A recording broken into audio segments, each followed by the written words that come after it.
কিরে তুই নদীর পাড়ে এমনি মন খারাপ করে বই রিস্কি লিগা? মন খারাপ না রে, আমার আর বাঁচতে আমি মন চায় না। তো বাচ্চা আসুস কি লিগা? তাড়াতাড়ি মর, তুই মরলই তো 40 টাকা খাইতে পারমু। বন্ধু তুই মজা লইতেছস, কিন্তু আমার না সত্যি সত্যি আর বাঁচতে ইচ্ছা করতেছে না।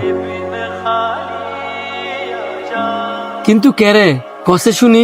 লেখাপড়া জানা নাই, ভালো একটা চাকরি পাই না, যা কিছুই করতে যাই সবকিছুতেই লস খাই।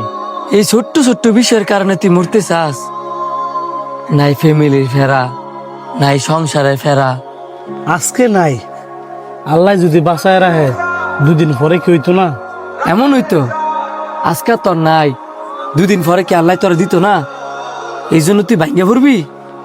একটা জিনিস লক্ষ্য করে দেখছ, যখন বসন্তকাল আসে গাছের প্রত্যেকটা পাতা ঝরে যায়, গাছ কিন্তু ভাঙ্গা না ফইরা ঠিকই সোজায় দাঁড়ায় থাকে, কারণ তারও আল্লাহর প্রতি বিশ্বাস আছে, সামনে তার নতুন পাতা গজাইব।